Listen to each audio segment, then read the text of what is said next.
Keyman risk can destroy a company's culture. Now, you might be wondering, what is keyman risk? Keyman risk is when you have somebody in the organization that is pretty untouchable, meaning no matter what they do, the CEO, the owner of the company, or the executive team is not going to let that person go because of one of three things. Hi, my name is Natalina Nastradine. I'm the CEO and founder of Rise Up For You.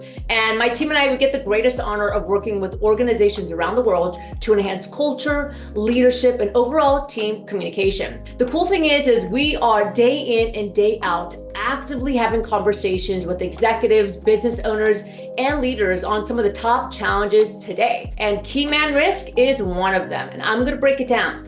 I want you to ask yourself, is this something that's happening in your company today? Or maybe you're the CEO, executive watching this and thinking, I'm totally guilty and we have this going on right now. So what is keyman risk? Keyman risk is when you have somebody in the organization that is pretty untouchable, and it's potentially for three main reasons. Keyman risk number one is that you have somebody that is just a rock star when it comes to their job and skill. Let's use a salesperson, for example. Maybe somebody that is absolutely dominating and crushing when it comes to bringing in revenue. But the risk is that they're not very kind and they're not very nice. And so maybe they're destroying the culture just by their attitude alone. But because they're bringing in so much revenue and because they are so great at what they do, as a CEO or as an executive, you hesitate to let them go, or you hesitate to say anything because you don't want to risk losing that revenue. That's keyman risk number one. Keyman risk number two is the individual that hasn't duplicated themselves or replicated themselves. Therefore, they're the only one that can do the job. Now, the risk in that is that they haven't thought forward, or they're not thinking next steps in succession. That means that they're not spending very much time coaching, mentoring, and modeling their team. So the risk here is that they're the only one that can do what they do.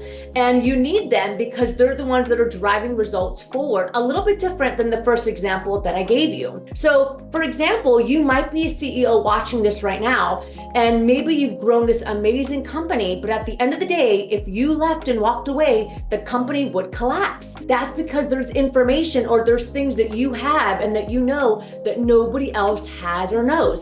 That is called keyman risk.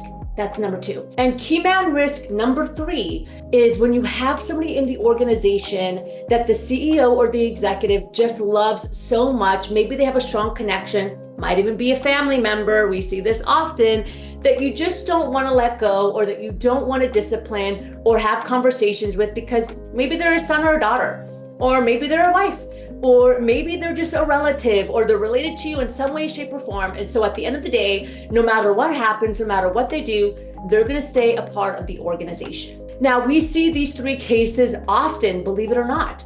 And you might be watching this video right now and thinking, oh my gosh, we have keyman risk. And if you are, it's okay. You're not alone. You are absolutely not alone. But I want to encourage you to take some action steps forward, because if we aren't careful, our keyman risk can destroy our culture and our organizational effectiveness overall. Team members are going to start to see this and feel discouraged. You're going to start to lose top talent. So the first thing you can do, the very first step, is identifying, do I have a keyman risk and who is it? That's the first thing I want you to do today. In the next video series, I'm going to break down some strategies we can use to eliminate keyman risk and to hopefully solve the problem so that you're not at risk of collapsing because one person in the organization is holding it all up, or because one person in the organization is being shown favoritism. I hope this helps. My name again is Natalina Nastradine, and if you enjoyed this video, don't forget to subscribe. This is all for you. Everything that we're doing is to help you and your team elevate in their performance, their potential, and overall effectiveness. I'll see you next time.